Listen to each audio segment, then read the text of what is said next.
अस्सलाम वालेकुम। आप देख रहे हैं खरासत। मेरा नाम मुबशर लुकमान है और आपको बताऊं कि आहिस्ता आहिस्ता जिक्सॉ पजल के सारे जो खोए हुए सिरे हैं वो मिलना शुरू हो गए हैं। हिंदुस्तान के अंदर जो PIA पाकिस्तान इंटरनेशनल एयरलाइंस के दफ्तर के ऊपर हमला हुआ, उससे मुलव्वस कौन लोग थे, उसके मास्टरमाइंड कौन थे, उनका भी सिरा मिल गया। और अब खुद भारतीय मीडिया को मानना पड़ रहा है कि पठानकोट के अंदर जो एयरबेस के ऊपर हमला होने वाला था या हुआ था और 3-4 दिन वो जारी रही थी दहशतगर्दों की कार्रवाई, उसमें खुद उनके अपने लोग मुलव्वस थे। एयरबेस के अंदर जो लोग मौजूद थे वो मुलव्वस थे।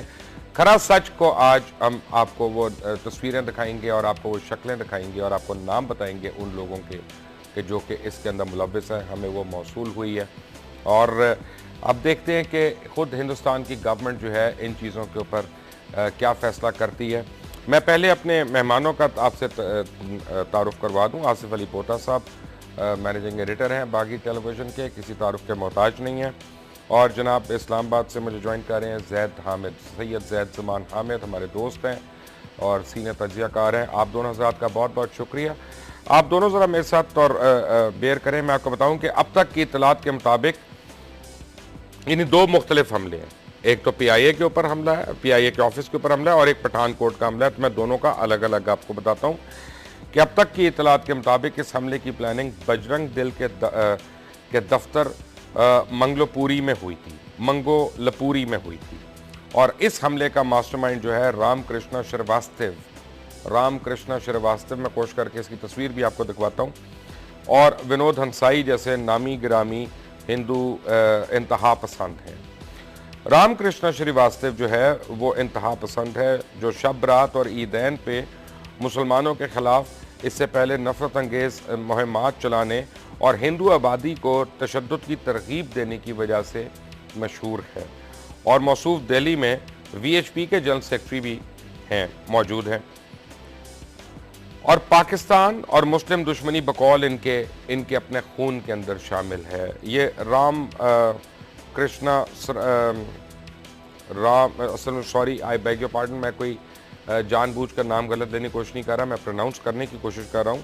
रामकृष्ण श्रीवास्तव और विनोद हंसाई, इन दोनों की तस्वीर मैं आपको अब दिखाता हूँ आपकी स्क्रीन पे।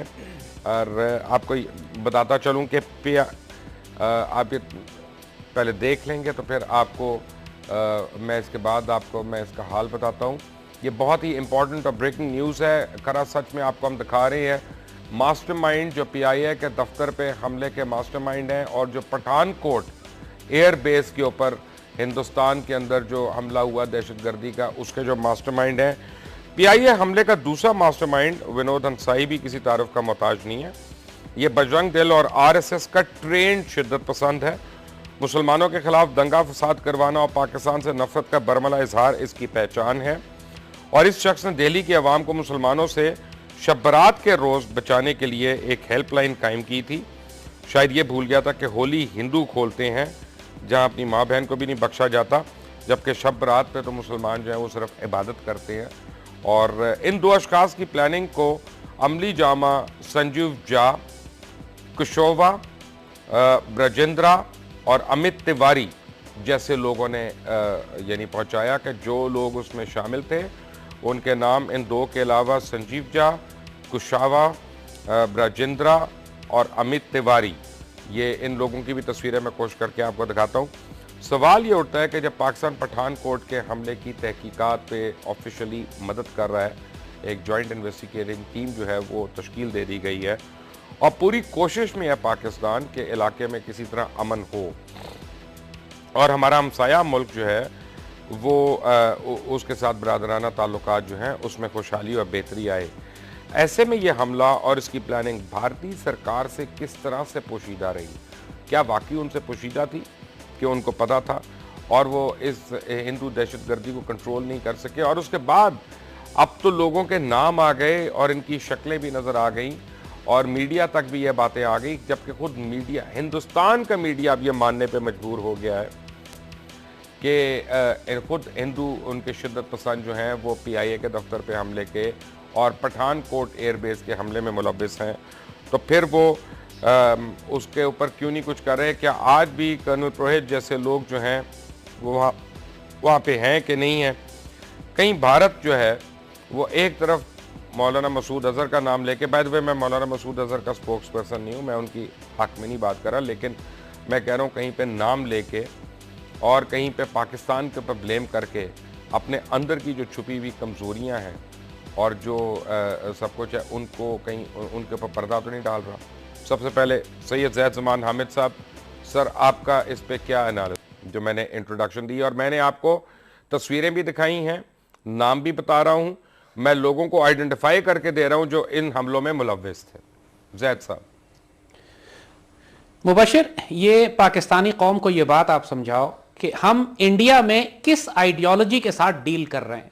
जब हम टीटीपी से जंग करने की बात करते हैं तो पहले हम उनकी आइडियोलॉजी को समझते हैं कि जिसके लिए हमने लफ्ज खवारिज इस्तेमाल किया है। सईदी रसूलुल्लाह ने हदीस मुबारक में बताया, जब आप उस आइडियोलॉजी को समझते हो तो फिर उसके बाद उसके खिलाफ एक फौजी रिस्पॉन्स बिल्ड कर सकते हैं। इसी तरह जब आप इंडिया से बात कर रहे हैं तो पहले आपको हिंदू ज़ायनिज्म की आइडियोलॉजी को समझना होगा कि वो चाहते क्या हैं। क्योंकि सवाल लोग ये करते हैं कि ये कैसे मुमकिन है कि ये हिंदू जो हैं खुद इंडिया के अंदर फॉल्स फ्लैग अटैक्स करें, इंडिया के बेसिस पे हमले करें, इंडिया के अंदर बसों को ट्रेनों को जलाएं, तो उसके नतीजे में खुद हिंदू और इंडियंस भी मारे जाते हैं। तो याद रखिएगा कि हम जिस आइडियोलॉजी से डील कर रहे हैं, इसी आइडियोलॉजी के एक फर्द नथुराम गॉडसे ने खुद गांधी को कत्ल किया था, जिसको पूरा हिंदुस्तान बापू कहता है, जिसको महात्मा गांधी कहते हैं। जब ये महात्मा गांधी को कत्ल कर सकते हैं इख्तिलाफ राय की वजह से, तो फिर मुझे बताओ कि मुसलमानों में या हिंदू कौम में और कौन है जिसका ये लिहाज करेंगे। वैसे ही पूरी हिंदू कौम को ये दलित, कुत्ता कमीना, जलील समझते हैं, किसी को शुद्र कहते हैं, अनटचेबल कहते हैं, किसी को हाथ नहीं लगाते, तो उनकी तो कोई जिंदगी इनके नजदीक है ही नहीं। फिर मुसलमानों को तो ये दलितों से भी नीचे लेके जाते हैं। तो ये बात जो आपने समझौता एक्सप्रेस की कर्नल प्रोहित का नाम लिया, बार बार हमारी कौम को यह समझाने की जरूरत है कि 70 से ज्यादा पाकिस्तानियों को जिंदा जलाया गया उस ट्रेन के अंदर, और इल्जाम अगेन पाकिस्तान पे लगा, लश्कर तैयबा पे लगा, आईएसआई पे लगा, और उसके बाद निकले यही नथुराम गॉडसे के चमचे, यही निकले मोदी के पैरोकार, यही निकले आरएसएस, बजरंग दल और बाल ठाकरे के गुलाम, कि जिन्होंने ये सारी दहशतगर्दी इंडिया में की, इल्जाम पाकिस्तान पर।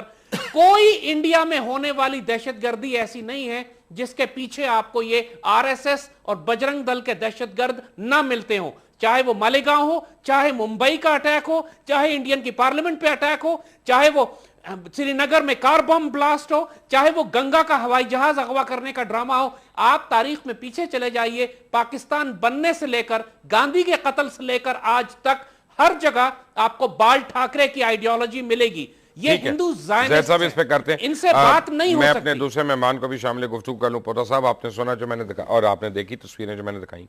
जी बिल्कुल देखी। मुबशर साहब, आपको शायद याद हो कि ये सबसे पहले स्टोरी ब्रेक की थी बागी टीवी ने, और बागी टीवी ने कहा था कि इसके पठानकोट के जो ताने बाने हैं ये जाके मिलते हैं खालिस्तान तहरीक से और इंडिया के अंदरूनी मामलात से। और वो एसपी कहाँ गया जिसकी जीप छीनी गई? 2 दिन वो क्या बयानात बदलता रहा कि मैं वहाँ था। उसने इन्फॉर्म क्यों नहीं किया गवर्नमेंट को? वो मेजर सिख जो पकड़ा गया था वो कहाँ गया? वो सब कुछ इन्होंने छुपा लिया। और ये देखिएगा कि ये सिर्फ मुज़ाकरात को जो है पोस्टपोन नहीं करना चाहते, बल्कि मुज़ाकरात को ख़त्म करना चाहते हैं, इसलिए कि जो इन्होंने शवाहिद दिए हैं मेरी इत्तलाक के मुताबिक वो नाकाफ़ी हैं, और उन शवाहिद की बुनियाद पे पाकिस्तान कार्रवाई नहीं कर सकता। अगर ठोस हो तो बिल्कुल करनी चाहिए और दहशतगर्दी का खात्मा करना चाहिए। लेकिन दहशतगर्दी तो हर एक का दुश्मन है। हाँ, नहीं, दहशतगर्दी तो अगर देखा जाए तो सबसे बड़ा दहशतगर्द तो इंडिया है, जिसने श्रीलंका में दहशतगर्दी की, जिसने नेपाल को तबाह कर दिया, जिसने इंडोनेशिया का तबाह कर दिया, जिसने चीन के एक सूबे का कब्जा कर रखा है, जिसके अंदर 31 अलहदा पसंद तंजीमें चल रही हैं, तहरीकें चल रही हैं। दहशतगर्द दुनिया का सबसे बड़ा दहशतगर्दी का नेटवर्क इंडिया में है, वो तो उसके अंदर है। तो ये सारे ताने बाने उन इंडिया के अंदर से ही मिल रहे हैं। तो वो सिर्फ अब वो ये एक नया रूप बदल के वो ये दिखाना चाहते हैं कि जी हम तो मुज़ाकरात की टेबल पे आना चाहते थे, लेकिन पाकिस्तान ने ऐसे हालात पैदा कर दिए कि हम मजबूरन वापस हो गए।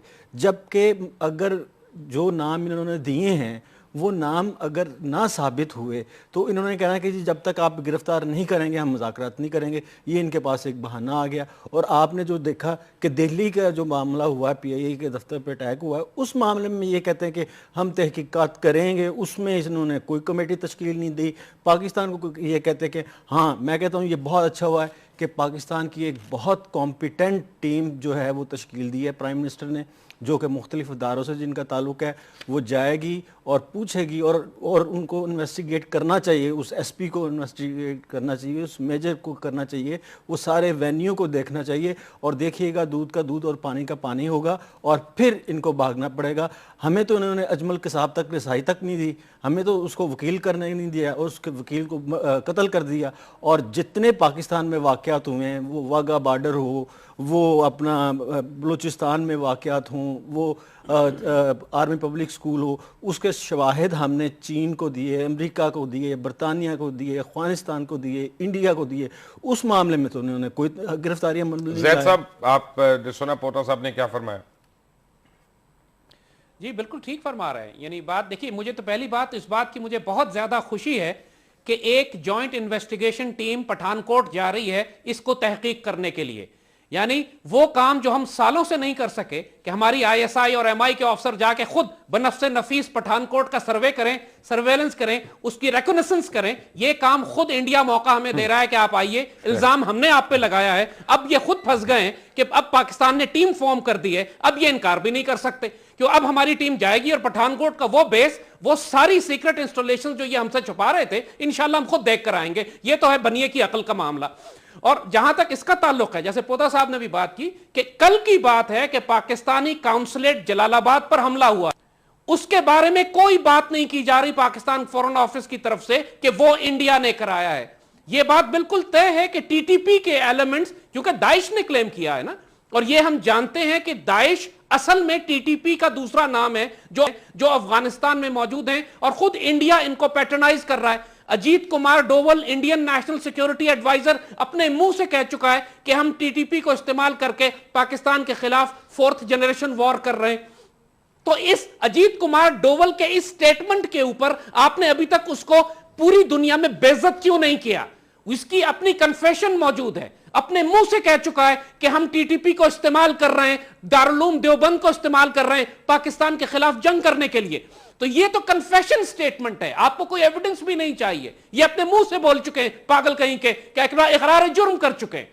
तो अब ये जो मामला है, इसके बाद अगर पाकिस्तानी प्राइम मिनिस्टर सिर्फ पठानकोट की जिम्मेदारी कबूल करने पर तैयार होते हैं और हेरात में और जलालाबाद में और समझौता एक्सप्रेस में और दीगर जितने भी दहशतगर्दियां TTP के जरिए और BLA के जरिए पाकिस्तान में हो रही है, उसको उठाकर इंडिया के खिलाफ केस बिल्ड नहीं करते, तो फिर सबसे बड़ा गद्दारी का मुकदमा तो खुद वजीर आजम के खिलाफ बनना चाहिए।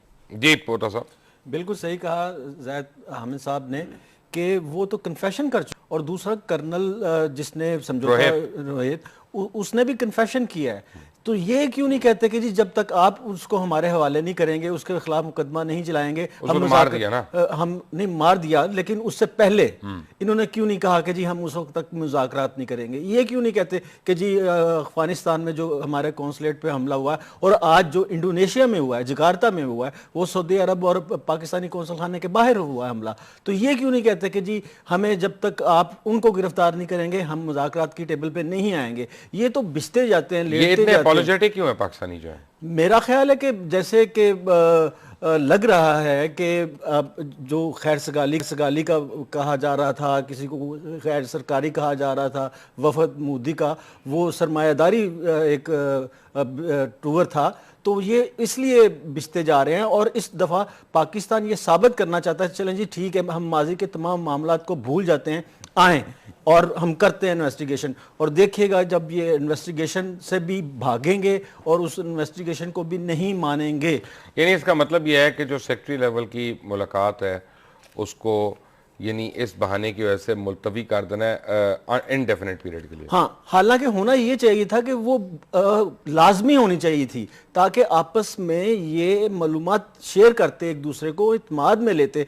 अगर उन्होंने इसको मुलतवी किया है तो उनकी नीयत में फतूर है, वरना वो कहते कि जी ये मुलाकात होनी चाहिए। अगर वो शवाहिद दे सकते हैं तो मुलाकात क्यों नहीं कर सकते, मुलाकात क्यों पोस्टपोन की है? वो बाकी जबकि पाकिस्तान ने बड़ा मुस्बत जवाब दिया, बड़ा मुस्बत जवाब दिया और फौरन दिया है। और फिर ये नहीं कहा, तरदीद नहीं की, उन्होंने कहा हम ठीक है, हम तहकीकात करते हैं, और उनको भरपूर इत्माद में लेते हुए कहा है कि आप हमें मजीद शवाहिद दें, और कोई शवाहिद नहीं दिए गए। ये मैं आपको बताता हूँ, वो सिर्फ ऐसे ही कह रहे हैं कि हम मजीद शवाहिद देंगे, मजीद शवाहिद। आसिफ अली पोता और सैयद जैद उस्मान हामिद हमारे साथ हैं। एक ब्रेक से तो आपको मैं दोबारा से बताऊंगा कि पठानकोट में और PIA के दफ्तर के ऊपर हमले के मुलव्विस अराकीन का पता चल गया है।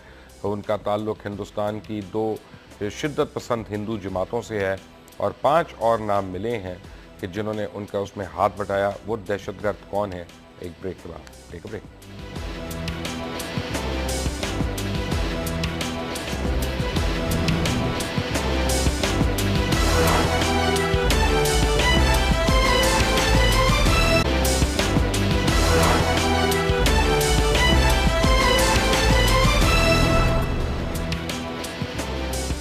Welcome back. Barakhamba road पर वाक़ PIA के दफ्तर पर मुसल्लह हिंदू इंतहा पसंदों ने, जिनका ताल्लुक बजरंग दल और VHP से था, उन्होंने धावा बोला और अब उन आइडेंटिफाई कर लिया गया उनको। इन दहशतगर्दों ने दफ्तर के अंदर घुसकर हमले को बदतरीन तशद्दुद का निशाना बनाया। दफ्तर की खिड़कियाँ, फर्नीचर और कंप्यूटर्स भी तोड़ डाले।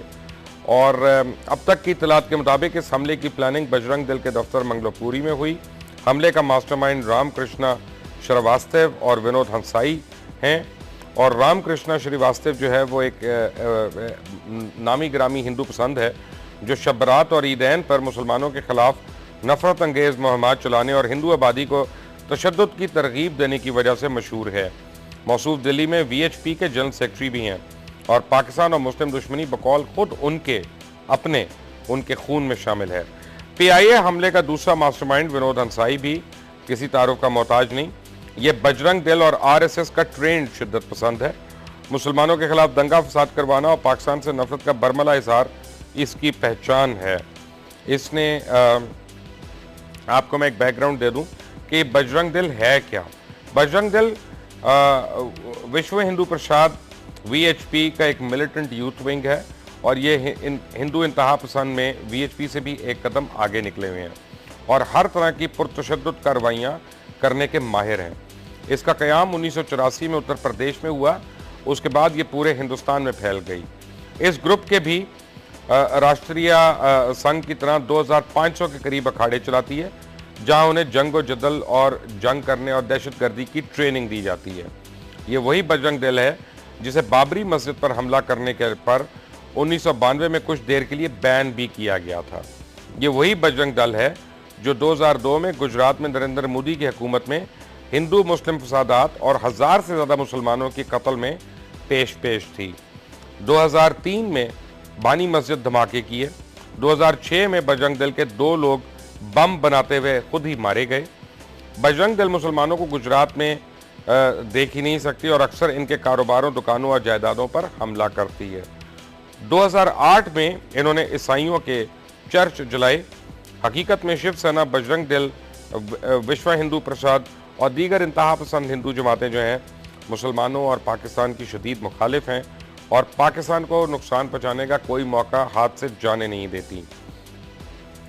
अब इंडियन मीडिया खुद जो है वो इस बात को तस्लीम कर चुका है कि पठानकोट जो है वो उनके अंदर की कार्रवाई है। पठानकोट एयरबेस पे जो हमला है और उसमें जो बातें सामने आ रही हैं उसमें भी बजरंग दल जो है इसके लोग जो है वो सामने आइडेंटिफाई हुए हैं और ख़ुद इंडियन एयरफोर्स के एम्प्लॉयज़, एयरमैन जो हैं, 5 एयरमैन को शामिल तफ्तीश कर लिया गया है और अब उम्मीद है कि अगले 2-4 दिन में ये दायरा कार वसी होता जाएगा और ख़ुद पठानकोट एयरबेस के अंदर उनको पता चलेगा कि जिस तरह से उन्होंने 2 घंटे के अंदर पाकिस्तान को ब्लेम करने की अपनी नापाक कोशिश शुरू कर दी थी, वो अल्लाह ताला ने उनको आईना दिखाया। जैद हामिद, आप इस बारे में क्या कहते हैं कि 2 घंटे के अंदर, यानी उन्होंने काबू तो किया नहीं था, 4 दिन लगे उनको 6 दहशतगर्दों को मारने के लिए, तो उनकी तो सिक्योरिटी की कमज़ोरियाँ वहीं पे सामने आ गई, खुलकर सामने आ गई और उनकी ट्रेनिंग और उनकी जितनी यानी जो भी उनकी SOPs हैं वो बड़ी बुरी तरह एक्सपोज हुई, लेकिन साथ ही पाकिस्तान के खिलाफ जहर उगलना शुरू कर दिया। अब दबे अल्फाज में सिर्फ भारतीय मीडिया कह रहा है कि शायद पठानकोट में अंदर से कार्रवाई हुई है। खुलकर अब क्यों नहीं कह रहे ज़ैद हामिद? देखिए मुबशर, अल्लाह के फजल से मैं एक प्रोफेशनल सिक्योरिटी और डिफेंस एनालिस्ट हूं। मेरा ये काम है कि मैं दहशतगर्द तंजीमों को, उनके माइंडसेट्स को, उनके साइऑप्स को, साइकोलॉजिकल ऑपरेशंस को, इंफॉर्मेशन वॉरफेयर को, इसको स्टडी करके पाकिस्तान की नेशनल सिक्योरिटी पॉलिसी रिकमेंड करें। जब आप इस किस्म का कोई एक्ट देखते हैं कि जब ऑपरेशन हो रहा है, जिस तरह आपने कहा पठानकोट पर ऑपरेशन जारी है और अभी मालूम भी नहीं है कि किसने यह कार्रवाई की है, और उस वक्त आप पाकिस्तान को ब्लेम करना शुरू कर दें, तो इसका सिर्फ एक मतलब होता है कि यह फॉल्स फ्लैग है, प्री मेडिटेटेड है, पहले से सोच के रखा गया है कि इस कार्रवाई को करना है, और इसके जवाब में आपने पाकिस्तान पर यह मीडिया इंफॉर्मेशन वॉर लॉन्च कर देनी है उस वक्त जिस वक्त आपके पास कोई तफ्तीश करने की पॉसिबिलिटी नहीं है कि वहां हमला किसने किया है। ज़ैद हामिद, इनको यह नहीं पता था कि तादाद क्या है जब इन्होंने पाकिस्तान का नाम ले लिया था। मैं यही अर्ज कर रहा हूं आपको कि इस किस्म की या तो यह मुकम्मल हिमाकत होती है, जाहिलाना, जिस तरह हमारी अक्सर पुलिस और फायर ब्रिगेड करती है कि जब इमारत में आग लगी होती है और इमारत की आग बुझाई जा रही होती है, उस वक्त फायर ब्रिगेड कह रही होती है कि साहब ये शॉर्ट सर्किट की वजह से हो गया, हालांकि कोई तहकीक तफ्तीश नहीं होती। ये तो या तो जहालत होती है मुकम्मल, जो दिखाती है कि ये सिवाय बॉय स्काउट्स के बच्चों के, बेवकूफों, अहमकों के और कोई भी नहीं है, या प्री मेडिटेटेड कंस्पिरेसी होती है, साजिश। और इंडियंस के पठानकोट के इवेंट में तो मुझे कोई शुबा नहीं है पहले दिन से कि ये प्री मेडिटेटेड, जिस तरीके से इन्होंने समझौता एक्सप्रेस पे किया था, ये इसका रिपीट है। ये एग्जैक्टली वही सिनारियो है कि ऑपरेशन जारी है और आप पाकिस्तान को ब्लेम कर रहे हैं, जबकि आपको खुद नहीं पता कि ये खालिस्तान की तहरीक है, नक्सलाइट्स हैं, माओइस्ट हैं, आपके अपने RSS बजरंग दल या एक और कोई कर्नल पुरोहित है। तो ये वो एलिमेंट्स हैं जो आपको आइडेंटिफाई कराते हैं कि ये फॉल्स फ्लैग ऑपरेशन है। पोतो साहब, बात यह है कि जो अभी ज़ैद हामिद साहब ने बात की कि पठानकोट के अंदर तो बिल्कुल क्लियर हो गया कि खुद उनके अपने लोग शामिल थे, लेकिन तो फिर पाकिस्तान में शनाख्ती कार्ड भेजना, फ़ोन कॉलें जाली सुनवाना कि बेटा खाना खा लेना, फिदाई हमले से पहले कौन सी पंजाबी औरत है जो फिदाई हमले का लफ्ज़ इस्तेमाल करे? खैर नहीं, विद मुझे उस पर क्वेश्चन मार्क है उस पूरी कॉन्वर्सेशन पे। बट हैविंग सेड दैट, कि आप मरने जा रहे हैं तो आप खाना खा लेना, पेट का, ये किस किस्म की काविशें थी? दूसरा बशीर साहब, अगर ये कहा जाए कि ये जनूबी पंजाब से इनका ताल्लुक़ था, मौलाना मसूद अज़हर या वज़ीरिस्तान से था या तालिबान से था या अलकायदा से था, तो उनकी माओं को तो उर्दू सही नहीं बोलनी आती, पंजाबी तो दूर की बात, उर्दू नहीं बोलनी आती। और इस तरह की लैंग्वेज प्योर आप देखेंगे, कलर जो टीवी है उनका, उनके ड्रामों में ये लैंग्वेज बोली जाती है कि बेटा खाना खा लिया, फिदाई हमला। उनको कैसे पता चल गया फिदाई खाना खा लिया, लेट हो गए तो हलवा पूड़ी भी ले जाना ताकि ज़्यादा लेट हो गए।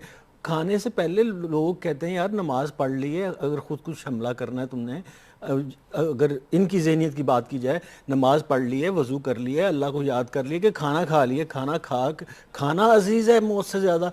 ये इतनी और पूरे मीडिया ने ये टेप चलाई है, और टैप किसने की है ये किसी को नहीं पता। मीडिया के पास कैसे आई है? इसका स्क्रिप्ट राइटर, इसका कॉन्सेप्ट राइटर, इसका डायरेक्टर, इसका ऑडियो वाला इतने नालायक है मेरा ख्याल है कि उनको तो बड़ी मान है अपनी इंडस्ट्री पे कि एक छोटा सा 2-3 मिनट का वो ऑडियो जो रिकॉर्डिंग है उसको सही तरह नहीं चला सकते।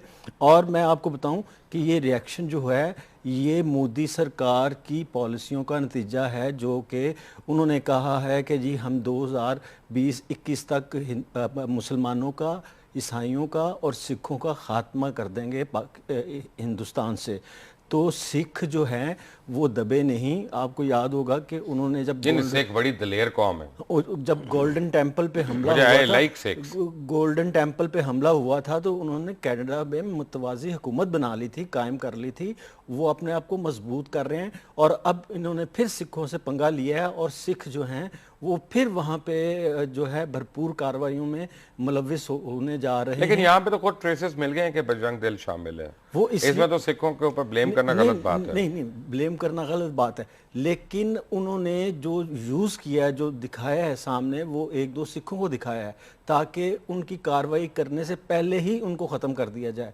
तो देखना जैसे पहले ऑपरेशन ब्लू स्टार हुआ था। बिल्कुल बिल्कुल एग्जैक्टली।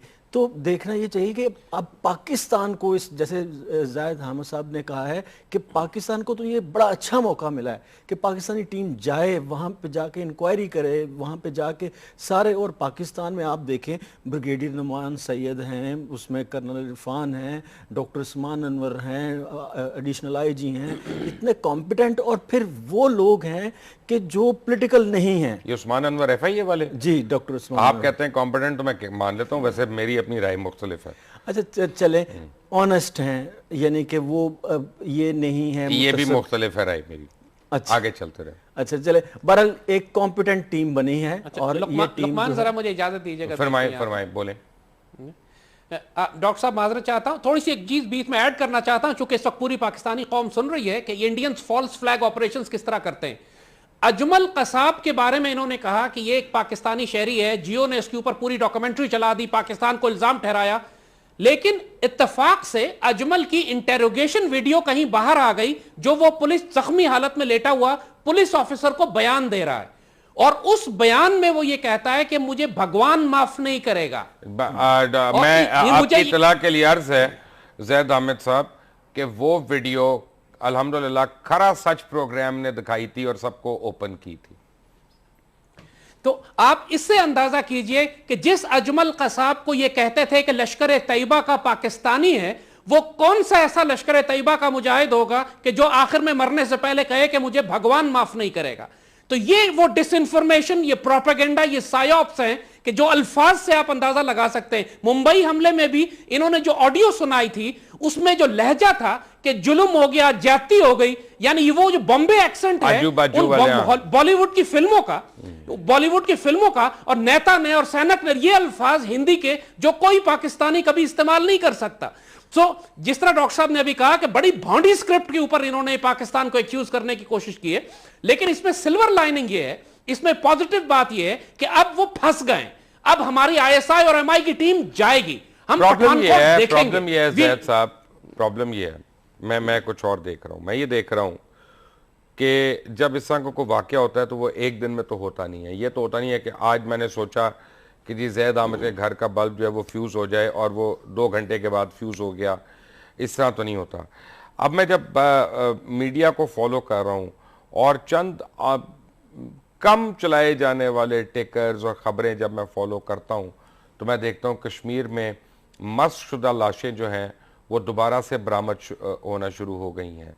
कश्मीर के अंदर नौजवानों के ऊपर तशद्दुद की वारदातें बेइंतहा बढ़ गई हैं। मुझे ये लग रहा है कि जो कश्मीरी हमारे मुजाहिदीन हैं वो दोबारा से सरगर्म हो गए हैं, और जो कश्मीर की आज़ादी की तहरीक है वो बेइंतहा शिद्दत पकड़ चुकी है, और एक तरफ कश्मीर के अंदर क्रश करने की बातें हो रही हैं और दूसरी तरफ कश्मीर से हमदर्दी रखने वाले हर मुसलमान को वो सबक दिखाया जा रहा है कि क्या हो सकता है। मुबशिर, एक बात यहां पे हम बड़ी वाज़ेह कहेंगे जी, अगर डॉक्टर साहब मुझे इजाजत दीजिए, कि अजीत कुमार डोवल ने यह बात कही थी कि हम पाकिस्तान के खिलाफ एक 4th जनरेशन वॉर कर रहे हैं, यानी हम टीटीपी और दहशतगर्द ग्रोहों को इस्तेमाल कर रहे हैं, सेपरेटिस्ट ग्रुप्स को। तो बात यह है कि जब इंडिया ने न्यूक्लियर वेपन्स बनाए तो आपने डेटरेंस के तौर पर एटमी हथियार बनाए, इसी वजह से बैलेंस कायम हुआ। अगर इंडिया आपके खिलाफ 4th जनरेशन वॉर कर रहा है तो अब वक्त आ गया है कि हम as a declared policy India के खिलाफ भी सेपरेटिस्ट मूवमेंट्स को सपोर्ट करें। अब हमें शर्मिंदा होने की जरूरत नहीं है, क्योंकि उस बनिए का, आरएसएस का, उस दहशतगर्दों का जो माइंडसेट है वो सिर्फ तलवार और खौफ की जबान जानता है, वो आप उससे निगोशिएट नहीं कर सकते। आप टीटीपी से और पागल कुत्तों से निगोशिएट नहीं करते। मैंने एक यहाँ पे इंटरजेक्ट करना है, पोता साहब से मैंने सवाल पूछना है। एक बात मैंने ऑन रिकॉर्ड कहनी है, बहुत से इंडियंस हैं और हिंदू इंडियंस हैं जो मेरे बड़े अच्छे दोस्त हैं और मैं उनको दोस्त मानता हूं और मैं दोस्त समझता हूं। जनरली मैं देखता हूं इंडिया में बड़े अच्छे लोग हैं, इसमें कोई दो राय नहीं है। कहीं ऐसा तो नहीं है कि वाकई फॉर वंस इंडियन गवर्नमेंट ने यानी पाकिस्तान के साथ हाथ मिलाया नेक नियति के साथ, और उन्होंने भी ये सोचा जैसे मियाँ साहब ने सोचा कि यार पहले की बातों को भूल जाओ और ये सोचो, और वहाँ पे जो अपने उनके माइंडसेट वाले रॉ के और आईबी के लोग हैं उन्होंने अपने ओन पे कराना शुरू कर दिया ताकि मोदी जो है वो शर्मिंदा हो। नहीं, मेरा नहीं ख्याल। वो इसलिए कि ठीक है कि इंडियन जो आपके दोस्त हैं या बहुत सारे इंडियन वो चाहते हैं कि पाकिस्तान के साथ दोस्ती, और पाकिस्तानी भी चाहते हैं, रोमांस भी है उनका। पाकिस्तानी तो जाके वाघा बॉर्डर पे उनको फूलों के हार पेश करते हैं और वाघा बॉर्डर पे उनकी जो यौम आज़ादी है उसको सेलिब्रेट करते हैं। और आप आज तक बता देंगे कोई इंडियन आर्टिस्ट, कोई सिंगर, कोई पॉलिटिशियन यहाँ आया हो उसको तंग किया हो, मासवाए एक वाजपेयी के वाक़े के, पाकिस्तान तो वाजपेयी का तो रीजन डिफरेंट था। हाँ, वो पाकिस्तान तो हमेशा वेलकम करता है। उन्होंने हमारे वहाँ पे आर्टिस्टों को तंग किया, हमारे सिंगरों को तंग किया, क्रिकेटर्स को आज कबड्डी वालों को वीजा रिफ्यूज कर दिया और कबड्डी वालों को पानी देने तक उन्होंने इनकार कर दिया था। हमारी ब्लाइंड टीम जो गई थी उनमें जहर घोल दिया पानी में, उनको मारने की कोशिश की। वो तो तंग नजर थे। लेकिन आप देखें यार, ये तो तंग नजरी नहीं, ये तो घटिया हरकत है। हाँ, अगर मोदी इतना ही मुखलस होता तो वो आते ही एक अपना जो फॉरेन पॉलिसी का बयान है, पाकिस्तान असल में तो फॉरेन पॉलिसी ज़्यादातर ताल्लुक तो पाकिस्तान का इंडिया से है, तो वो एक बयान देता, जबकि उसका बयान उल्ट था कि मैं पाकिस्तान को सफ़ाए हस्ती से मिटा दूंगा, पाकिस्तान को उसकी ज़ुबान में जवाब दूंगा, पाकिस्तान की ऐसी तैसी कर दूंगा। इससे तो यानी कि एक इतना यानी कि 60-70 साल बंदा जो है वो 60 दिनों में बदल जाएगी उसकी ज़हनियत। मैं नहीं मानता इस बात को, ये एक ट्रैप करने की कोशिश थी। और जैद साहब, आप एग्री करते हैं पोता साहब से कि आप डिसएग्री करते हैं? मैं 100% एग्री कर रहा हूं, क्योंकि जैसे हमने कहा कि आप पागल कुत्ते से निगोशिएट नहीं कर सकते। मैं इनको इसलिए पागल कुत्ता कह रहा हूं कि 2000 इंसानों को जिंदा जलाकर गुजरात में जो कुछ इसने किया है, और उसके बाद ये भड़के मारता है कि मैं दोबारा गुजरात करूंगा। ये एक नॉर्मल आदमी नहीं है, ये साइकोपैथ है, ये एक सीरियल किलर है। और आप इससे कैसे निगोशिएट करेंगे? ये सिर्फ एक जबान समझता है कि आप इसके अपने मुल्क में वो आग लगा दें कि जिसके बाद इनको अपनी फिक्र पड़ जाए। हम तो नहीं किसी मुल्क में आग लगाना चाहते, ना हम बिलीव करते हैं कि किसी भी जगह पे आग लगाई जाए। ये हमारा तुरा इम्तियाज नहीं है, ना हमारी स्ट्रेंथ है, ना हमारा बदला है। हम तो एक्चुअली जो है ना, हम तो एजुकेट करना चाह रहे हैं सारों को, और हम सारों को एनलाइटन करना चाह रहे हैं, और उसमें हमारा मीडिया जो है वो काफ़ी हद तक शामिल है। आप ये देखें कि पाकिस्तानी मीडिया को एक क्रेडिट आप दें कि कल हालांकि पाकिस्तान एम्बेसी के ऊपर, हाई कमीशन के ऊपर इतना बड़ा हमला हुआ, सब कुछ हुआ, लेकिन डाउन प्ले इसलिए कर रहा है पाकिस्तानी मीडिया। मैं उसको ये इन हाइंडसाइट में उनको ये क्रेडिट दूंगा कि वो नहीं चाहते कि अगर जेन्युइन या लेजिटिमेट कोई पीस टॉक्स होने चाह रहे हैं तो उनको डीरेल किया जाए। तो Pakistani media unlike the Indian media तो बड़ा सोबर एक्ट कर रहा है इस वक्त। जैद साहब, आई टोटली डिसएग्री मुबशिर। माजरत के साथ मैं सख्त यहां पर इख्तिलाफ इसलिए करूंगा कि पाकिस्तानी मीडिया तो सैफमा कंट्रोल्ड है। पाकिस्तानी मीडिया ने पहले पूरा media I am media and I am not controlled by anyone. I am not talking about you and exceptions. Sir, I am a part of the media. और पाकिस्तान के अंदर जो चैनल्स आप इस वक्त आ रहे हैं, बड़े बड़े मेन स्ट्रीम चैनल्स आपके प्राइम टाइम पे फहश इंडियन फिल्में दिखा रहे हैं। That's true. पाकिस्तान का कल्चर चेंज कर रहे हैं, हमारे बच्चों की जबान चेंज कर रहे हैं। एंटरटेनमेंट में why is it happening? Entertainment तो में क्या हमारे मीडिया में ये वो मीडिया जो ये काम कर रहा है उसको ये पता नहीं है कि वो इंडिया की साइकोलॉजिकल वॉर पाकिस्तान के खिलाफ मुसल्लत कर रहा है? जो अपने आप को पाकिस्तानी कहता है, पेमरा कॉन्स्टिट्यूशन के खिलाफ इंडिया की इंफॉर्मेशन वॉर पाकिस्तान के खिलाफ जो मीडिया चला रहा हो, इंडिया को एक पैसा खर्च ना करना पड़े, हम अपने बच्चों को खुद तबाह करके हिंदू बना दें, आइडियोलॉजी को डाइल्यूट करें, टू नेशन थ्योरी को अटैक करें। जैद अहमद साहब, आप मेरे साथ रहिएगा, आसिफ अली पोता भी मेरे साथ हैं। जब एक ब्रेक से आएंगे तो हम पता करेंगे कि कल जो मीडिया में खबरें चलती रही कि मौलाना मसूद अजहर को गिरफ्तार कर लिया गया है, और बाद में उसी खबर के मुतालिक इब्हाम भी आना शुरू हो गया। What is the truth? मौलाना मसूद अजहर और जैश, इनका क्या ताल्लुक है पठानकोट से? Take a break.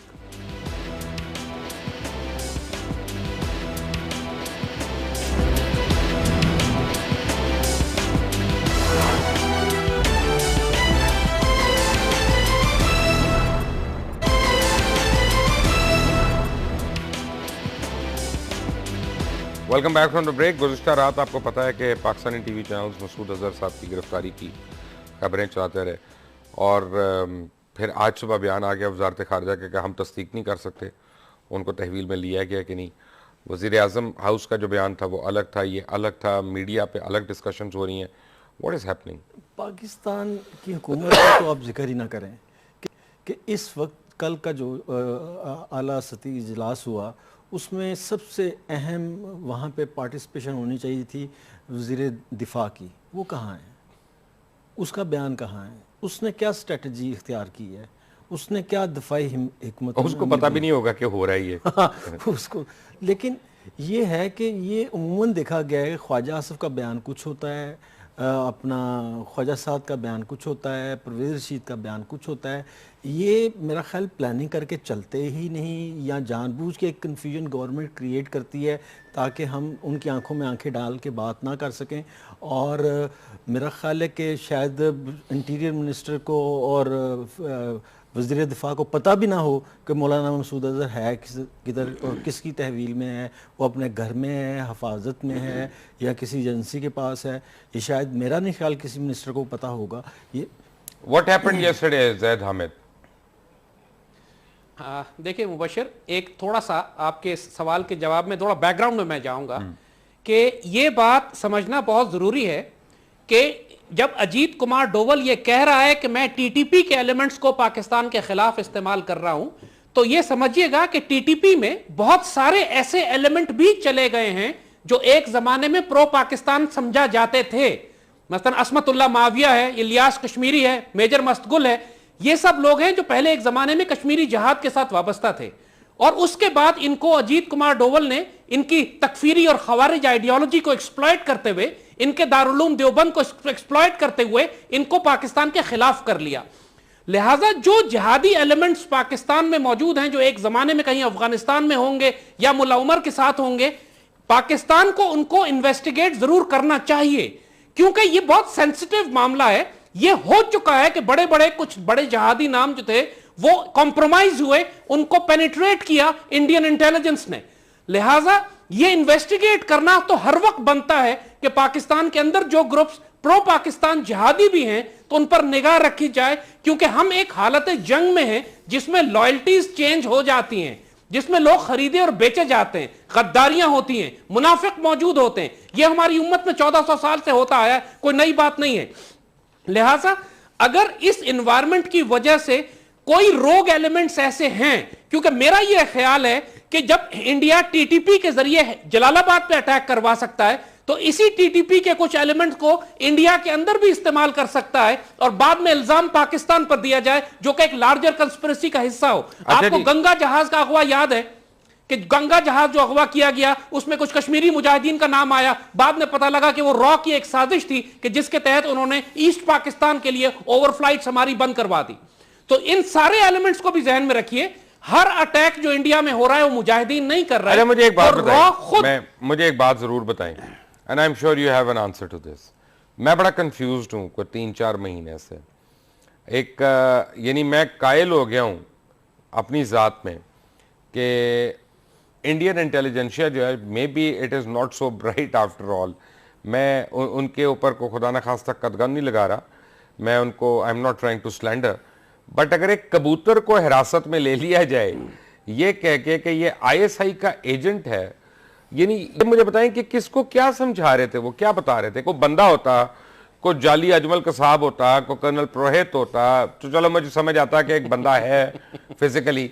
एक कबूतर को लेके वो आईएसआई के एजेंट कैसे बना दिया गया?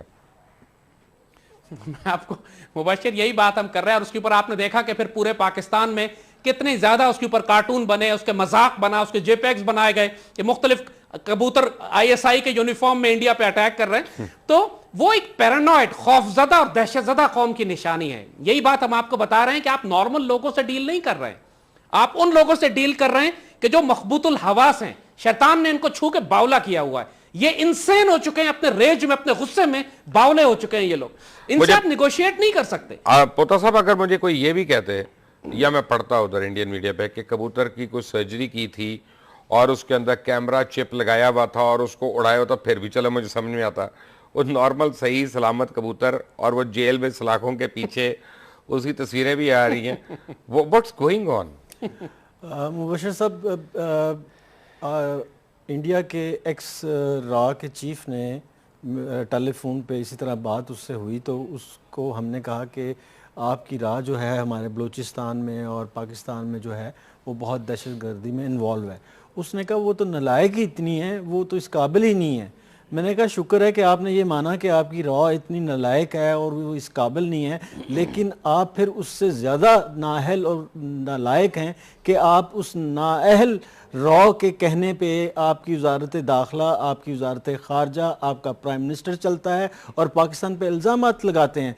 तो हमारी एजेंसियाँ तो बड़ी कॉम्पिटेंट हैं और बड़ा सोच समझ के काम करती हैं और बड़ा सोच समझ के चलती हैं और बड़ा सोच समझ के सबूत देती हैं, और इतने सबूत दिए और इतने ममालिक को दिए, सबको पता नहीं सांप सूख गया। किसी ने कोई गिरफ्तारी का मुतालबा नहीं किया, किसी ने कोई बात नहीं की। यहाँ पे आप कहते हैं कि कबूतर को पकड़ लिया जाए तो सलाहों के पीछे, और अब कबूतर के लिए यहाँ कोई कबूतरी भेजें जो उसकी बेल करवाए या उसकी वकालत करें। देखें जैद साहब, दो खबरें कल की ऐसी हैं कि जिनके ऊपर बड़ी तशवीश है। एक कोयटा में पोलियो सेंटर के बाहर खुदकश हमला और जिसमें 14 अफराद शहीद हो गए, और दूसरा ARY के इस्लामाबाद के ब्यूरो के ऊपर, मुझे पहले तो मैंने खबरें सुनी थी क्रैकर अटैक हुआ है, और बाद में जब मैं वहाँ गया और मेरी ARY के यानी अपने पुराने साथियों से मुलाकात हुई, बात हुई, साबिर शाकिर वगैरह से, सबसे, तो उन्होंने बताया कि बाकायदा हैंड ग्रेनेड का अटैक था ये, और यानी लकीली एक गार्ड ने वहाँ पे फायर भी किया जो एक दहशतगर्द को लग भी गया, जिसकी वजह से पुलिस बड़ी कॉन्फिडेंट है कि वो उनको जो है वो जल्द पकड़ लेगी। इन खबरों को वो अहमियत क्यों नहीं मिली कल पाकिस्तान की मीडिया में, ख़ासतौर कोयटा वाली को और उसके बाद ARY वाली को? क्योंकि मैं ये समझता हूँ कि मैं ARY में नहीं हूँ, मैंने छोड़ दिया, मेरे अपने डिफरेंस हो सकता है वो अपनी जगह पे, लेकिन ARY एक खालिसन पाकिस्तानी चैनल है। उनमें कमज़ोरियाँ हो सकती हैं, खामियाँ हो सकती हैं, लेकिन ARY स्टैंड्स फॉर पाकिस्तान। तो उनके दफ्तर पे हमला जो है, या उससे पहले दिन के दफ्तर पे हमला इसलिए कि उन्होंने जैद हामिद को वहाँ पे एयर टाइम दिया हुआ है और उनको उस पर धमकियाँ भी आईं और फिर उसके ऊपर हमला हुआ। वो उन चैनल्स को टारगेट किया जा रहा है ख़ास तौर पे जिनके ऊपर पाकिस्तान का टैग लगता है, और फिर कोयटा। इन दोनों चीज़ों को हमने क्यों कल इग्नोर किया? मुबशिर, ये आपको बताएं कि यही बात, आपके सवाल का जवाब आपने खुद दे दिया कि जो आपने कहा था कि जलालाबाद में जो पाकिस्तानी काउंसलेट पे हमला हुआ उस पर पाकिस्तानी मीडिया रिस्पॉन्सिबिलिटी का इजहार कर रहा है। तो ये जो कोयटा में हुआ, इस पर कौन सी रिस्पॉन्सिबिलिटी का इजहार किया जा रहा है कि इसका जिक्र भी नहीं करते। और जहां तक चैनल्स पे अटैक का ताल्लुक, आपने ARY का भी जिक्र किया और उससे पहले दिन का भी जिक्र किया, तो मैं बड़े कॉन्फिडेंस के साथ ये बात कह रहा हूं कि आप अगर तफ्तीश करें तो इसके पीछे आपको अपना पुराना दोस्त ताहिर अशरफी मिलेगा कि जिसको आप अपने प्रोग्राम में बुलाकर बड़ा बेइज्जत भी कर चुके हैं। और क्योंकि इस किस्म की सारी कार्रवाइयां जो एक काबिल नहीं है कि मैं उनको अपने शो में बुलाऊं, वो जिस किस्म की कार्रवाइयों की ये बात हो रही है, इन सारी का मैं बहुत अच्छी तरह इन्वेस्टिगेट करके ये बात कर रहा हूं कि इस किस्म की कार्रवाइयां ताहिर अशरफी साहब पहले भी करवाते रहे हैं। नहीं खैर, मैं इल्जाम नहीं लगाता, मौलवी के मेरे पास एविडेंस होगा तो मैं खुल के एविडेंस बयान करूंगा और फिर मैं सबूत भी दूंगा। शक होना और बात है और एविडेंस होना और बात है। But very quickly before we close, ये कल इन दो वाकयात को प्ले किया गया। जी, मैं यही बात आपसे कर रहा हूं कि जी, फरमाइए प्लीज पोता साहब, आप प्लीज मैं यही अर्ज कर रहा हूं कि ये चूंकि पाकिस्तान में जो दहशतगर्दी है वो इंडिया करवा रहा है और पाकिस्तानी मीडिया के वो एलिमेंट्स के जो इंडिया को प्रोटेक्ट कर रहे हैं, आपको वाज़ेह नजर आएगा कि वो प्रो पाकिस्तानी चैनल्स पे अटैक भी करते हैं और इंडिया की दहशतगर्दी को डाउन प्ले भी करते हैं। कभी पाकिस्तानी मीडिया में आपने सुना कि कर्नल प्रोहित की बात की जाए और समझौता एक्सप्रेस की बात की जाए? वो एलिमेंट्स कभी इंडियंस को, आरएसएस को, बजरंग दल को रुसवा नहीं करेंगे। We have 2 minutes. मैं जाहिद साहब की बात से एग्री कि पाकिस्तान के उन मीडिया चैनल्स पे जो कि बहुत ही कम एक आध की तादाद में होंगे, उन पे अटैक का ड्रामा रचाया जाता है जो कि इंडिया की बात करता है, और यहाँ पे उन पे बाकायदा हमला किया जाता है जो पाकिस्तान की बात करता है और इंडिया को एक्सपोज करता है। तो लिहाजा ये जो है, ये जानबूझ के जो बड़े ग्रुप हैं उन्होंने इसको दबाया, इस खबर को दबाया ताकि ये एक थ्रेट उन पे रहे और उनकी मोनोपोली कायम रहे। पोता साहब आपका, जैद साहब आपका बहुत बहुत शुक्रिया। 2 बातें मैं चलते चलते बताऊंगा। एक ऐसी चीज़ है कि जिसके ऊपर मुझे तफसीली प्रोग्राम करना पड़ेगा आने वाले दिनों में, और वो ये है कि पाकिस्तान और इंडिया में ये जिसे कहते हैं ना ठुक ठुक ठुक ठुक ठुक, ये इसकी इस वक्त क्या वजह है और ये क्यों चल रहा है? उसकी वजह यह है कि मशरक़ वस्ता में जो सारे हालात बदल रहे हैं बड़ी तेज़ी से, टर्की के अंदर जो बदल रहे हैं, जो पुतिन जब यूक्रेन के अंदर गया और उसने वहाँ पे उसके ऊपर कब्ज़ा कर लिया, उसके बाद जो कोल्ड वॉर दोबारा से इनिशिएट होने वाली है रशिया की और अमेरिका के दरमियान, इसकी वजह से जोग्राफिकल लोकेशन पाकिस्तान की ऐसी है कि पाकिस्तान सेंट्रिक पॉलिसीज़ होना शुरू हो गई हैं और अफ़गानिस्तान के अंदर पाकिस्तान को रीबिल्डिंग में और उन सारी चीज़ों में पाकिस्तान से अब मशवरा लिया जा रहा है। तभी जो है इंडिया जो इस खित्ते में एक जॉइंट बनने का ख्वाब देख रहा था और सिक्योरिटी काउंसिल में परमानेंट सीट चाह रहा था, उसके ऊपर जो है वो सवालिया निशानात पड़ने शुरू हो गए। तो अब ये डेस्परेशन की बातें हो रही हैं, ये तो आपको बताऊंगा, लेकिन एक बड़ी अहम बात आपको बताता हूँ कि 2 प्रीमियम एजेंसीज़ हैं इंडिया की, एक रॉ और एक आईबी। आईबी जो है उसको पूरे का पूरा कंट्रोल जो है कश्मीर के ऊपर दिया हुआ है और उनके फंड्स जो हैं वो अनलिमिटेड हैं, अनऑडिटेड हैं, उनका कोई ऑडिट नहीं है।